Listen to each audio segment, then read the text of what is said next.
Assalamualaikum warahmatullahi wabarakatuh. Pada video kali ini, saya akan berbagi pengalaman tentang PPG Daljam tahun 2002. Dalam satu kali tes, alhamdulillah saya bisa lulus pretest pertama saya. Kemudian UP dan UKIN pertama saya juga. Oke. Bagaimana perjalanannya? Yang pertama itu dalam seleksi administrasi yang mungkin sekarang Bapak dan Ibu sudah dilewati, di mana seleksi administrasi ini kita perlu mengupload berkas-berkas pendukung yang kita punya dan disesuaikan dengan ijazah yang kita punya juga. Jadi ini mengenai linearitas dari pembelajaran ataupun mata pelajaran yang kita ampuh dengan program PPG. Nah, dalam seleksi administrasi ini, alhamdulillah tahun kemarin saya lulus dan mungkin sekarang juga udah ada pengumuman. Selamat kepada Bapak Ibu yang sudah lulus seleksi administrasi.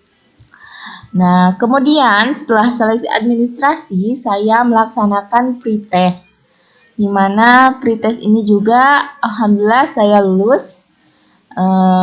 Yang dimana pretest ini kita melaksanakan pengisian soal ya, dimana dalam soalnya itu ada soal pedagogiknya, kemudian ada soal profesionalnya. Nah, nanti kita bahas ya. Bagaimana cara saya bisa lulus pretest hanya dalam satu kali pretest atau pretest pertama saya. Oke, selanjutnya setelah saya lulus pretest, kemudian saya melakukan perkuliahan ya selama kurang lebih 4 bulanan dari akhir Agustus tahun 2022 sampai awal Desember tahun 2022. Nah, setelah proses perkuliahan di pertengahan Desember, saya melaksanakan ujian kinerja atau UKIN dan UP, dan di mana saya melaksanakannya itu setelahnya ada pengumuman di akhir Desember dinyatakan bahwa saya lulus. Dan kemarin bulan Maret kalau nggak salah, sertifikat saya itu datang lewat pos. Jadi PPG dalam jabatan tahun 2002 kemarin itu dilaksanakan secara full daring atau tidak bertemu secara langsung. Jadi full daring. Oke. Dalam seleksi administrasi kita perlu memilih program PPG yang dilihat dengan ijazah, karena ini sangat menentukan lulus atau tidaknya kita seleksi administrasi ini. Kemudian berkas yang diupload sesuai dengan berkas yang diminta. Kalau misalnya SK yang diperlukan itu minimal 2 tahun, TMT mengajar kita, maka gunakanlah SK tersebut. Oke. Selanjutnya, bagaimana saya melaksanakan pretest? Padahal waktu itu waktu pretest itu saya sedang hamil muda. Jadi pada saat itu bulan Mei itu dilaksanakan pretest. Saya sedang hamil muda dan kita tahu bahwa saat hamil muda itu saya lagi mual-mual parahnya gitu. Nah, tapi alhamdulillah saya bisa melaksanakan pretest sebaik mungkin. Jadi kita memanfaatkan waktunya itu sebaik mungkin, di mana kita akan mengerjakan 100 soal dalam waktu 120 menit. Tuh soalnya.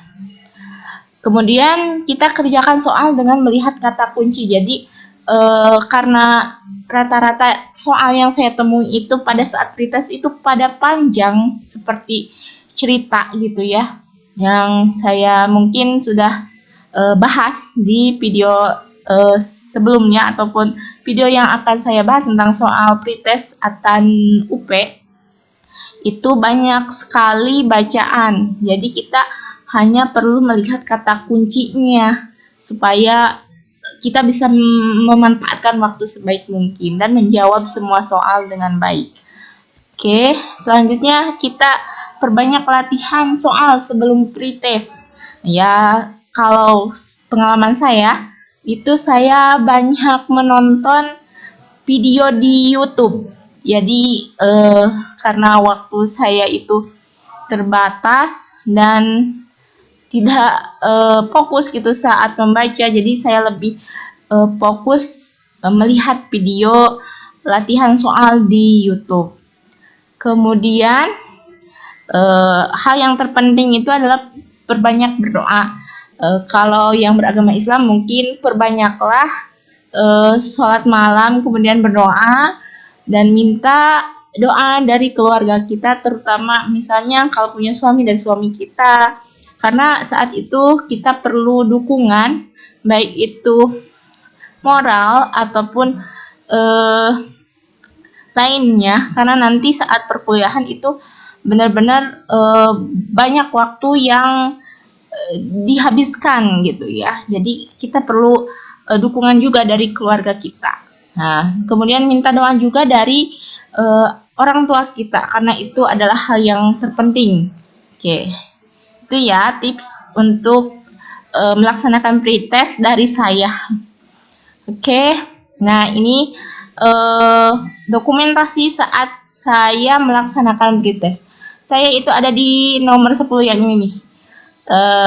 Ini saya mengerjakannya itu di ruang kepala sekolah karena sudah izin kepada Bapak Kepala Sekolah untuk melaksanakan pretest di sini, karena di sini itu ruangannya nyaman, kemudian wifi-nya juga nyampe bagus gitu ya sinyalnya.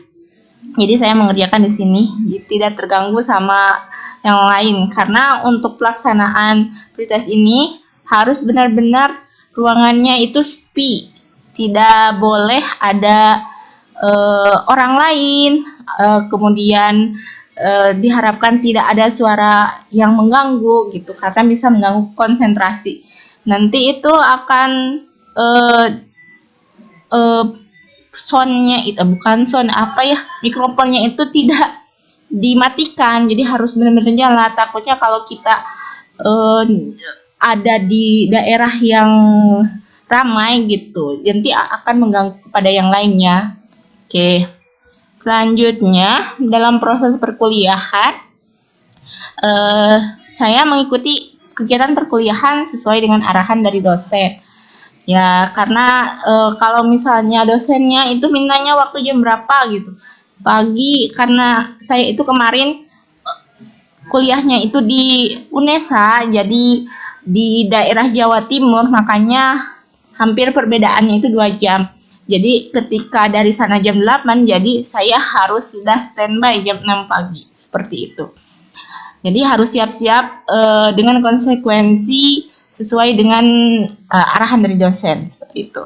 Oke, selanjutnya saya mengerjakan tugas sesuai dengan deadline di LMS. Jadi di LMS itu ada tugas-tugas yang harus kita selesaikan, seperti ada LK1 dan seterusnya. Dan itu ada deadline-nya, jadi nggak boleh terlewat. Nah, oke, selanjutnya bekerja sama dengan teman dan saling membantu. Ini ada hal yang paling penting, karena dengan bekerja sama dengan teman ataupun saling membantu itu sangat benar-benar membantu sekali. Apalagi kemarin kan saya dalam keadaan hamil gitu ya. Jadi koordinasi sama teman atau bantuan dari teman itu sangat penting sekali. Dan alhamdulillah teman-teman saya itu satu kelompok di kelas IPA 5 itu benar-benar sangat baik.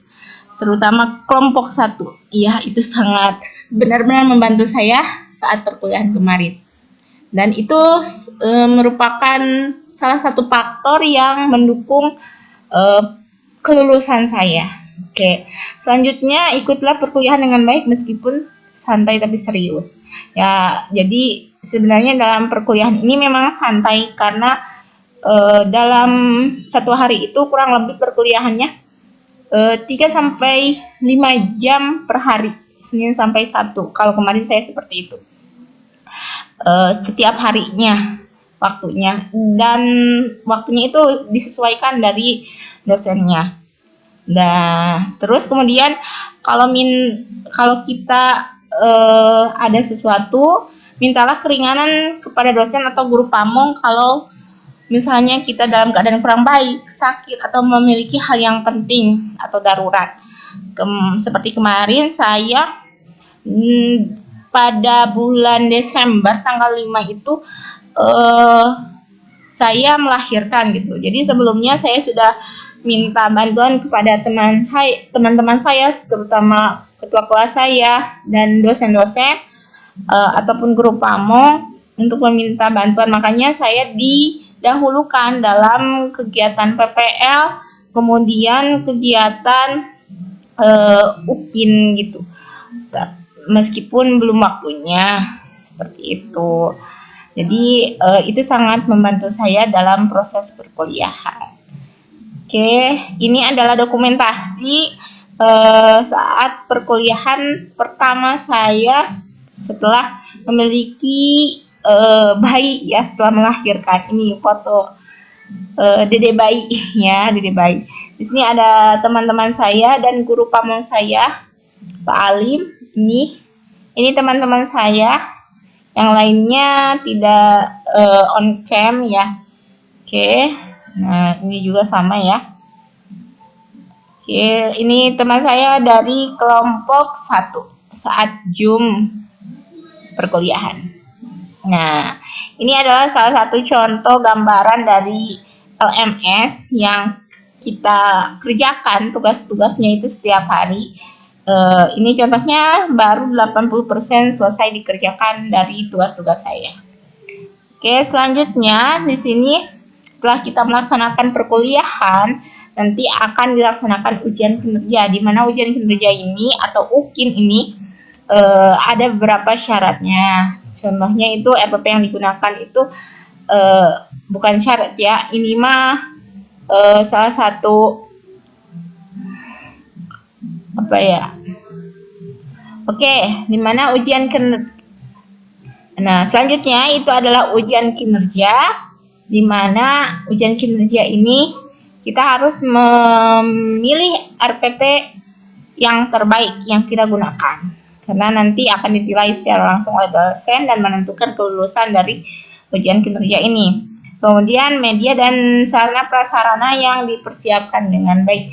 Kalau misalnya ada yang kurang, kita atasi atau kita ganti dengan hal yang lain yang bisa menggantikan sarana gitu ya, ataupun media. Oke, selanjutnya teknik pembuatan video, karena ini menentukan saat kita nanti melaksanakan pengeditan. Kalau pembuatan videonya sangat baik, nanti pengeditannya juga akan lebih mudah. Makanya kita perlu bantuan dari teman yang berpengalaman dalam pengambilan video agar nanti pengeditannya itu lebih mudah. Selanjutnya, waktu pembuatan video harus sesuai dengan jadwal yang telah ditentukan. Ya, jadi pengambilan atau pembuatan video dari ujian kinerja ini harus sesuai dengan jadwal yang telah ditentukan. Ya, oke. Adapun berkas persyaratan saat UKIN itu ada inovasi pembelajaran, itu harus ada berkasnya. Ada pencarian informasi baru, penelitian dan publikasi, pengabdian, prestasi hasil kompetensi, refleksi diri, RPP UKIN. Nah, ini nanti diupload untuk persyaratan UKIN, di mana nanti saya akan jelaskan di video lain untuk inovasi pembelajaran. Oke, dan ini adalah dokumentasi saat saya melaksanakan ujian UP ya. Kalau ini UP, ujian pengetahuan. Jadi kita sama seperti pretest, mengisi soal 100 soal dalam 120 menit. Nah, ini jadi ini ya, saya melaksanakan UP. Saya berada di bawah ini. Saya melaksanakan UP-nya di kamar karena saya sedang melaksanakan UP itu kurang lebih 2 minggu setelah saya melahirkan. Jadi keadaan saya masih belum stabil. Jadi saya tidak bisa kemana-mana. Harusnya sih standarnya kalau melaksanakan UP itu berada di ruangan yang nyaman, kemudian duduk seperti yang lainnya. Tapi saya sudah minta izin untuk duduk seperti ini di kasur kepada pengawasnya. Dan Bapak pengawasnya sangat baik, Pak Andri ya, mengizinkan saya untuk duduk di kasur seperti ini. Ya itu ya, serba-serbi saya melaksanakan UP. Alhamdulillah saya lulus ya, meskipun keadaan saya saat itu masih belum stabil. Oke, ini dokumentasi setelah selesai melaksanakan UP kurang lebih selama 2 jam ya, dimulai dari jam 2 jam 2 sampai jam 4. Oke, nih. Nah, ini adalah hal yang sangat ditunggu-tunggu ya. Nah, ini adalah sertifikat pendidik yang saya terima dari UNESA ya. Dari UNESA. Ini saya terima saat bulan Maret kalau nggak salah. Tapi di sini tanda kelulusannya itu 30 Desember 2022. Ya, tapi karena sebelum sebelum sertifikat yang asli datang, pihak kampus itu memberikan scanannya ya via Google Drive. Kemudian saya download dan alhamdulillah saya dapatkan terlebih dahulu scanannya untuk saya masukkan terlebih dahulu ke Dapodik, karena ini nanti secara otomatis Dapodik akan dideteksi untuk info GTK. Nah, di mana nanti info GTK secara otomatis akan terdeteksi NRG ya, nomor registrasi gurunya, yang itu menentukan yang nantinya kita akan mendapatkan sertifikasi tunjangan sertifikasi, di mana 1 kali gaji itu adalah 1 kali gaji pokok. Ya, di mana alhamdulillah saya sudah lulus tahun sebelumnya P3K. Jadi alhamdulillah 1 kali gaji pokoknya itu sama dengan 1 kali gaji pokok P3K. Jadi semangat buat teman-teman, Bapak dan Ibu guru yang sekarang akan melaksanakan pretest. Gak tahu untuk tahun ini akan ada pretest atau enggak, tapi kalau dilihat dari skema yang beredar, kemungkinan ada pretest lagi. Jadi dipersiapkan sebaik mungkin, dan mudah-mudahan Bapak dan Ibu semua lulus untuk mendapatkan tempat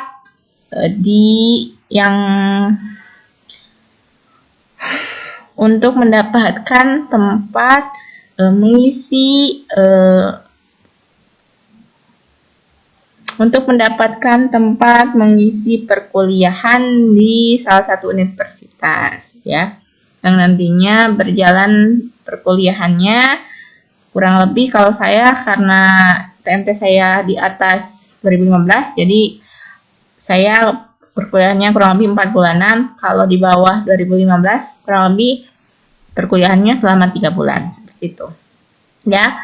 Mungkin itu adalah pengalaman saya saat melaksanakan PPG Daljab pada tahun kemarin ya. Mudah-mudahan ini bisa menjadi pemicu untuk Bapak dan Ibu untuk lebih semangat lagi, bisa mengambil hikmahnya ya dari cerita saya tadi. Ya, mungkin hanya itu yang dapat saya sampaikan. Sampai jumpa di video pembahasan yang lainnya. Oke, terima kasih. Wassalamualaikum warahmatullahi wabarakatuh.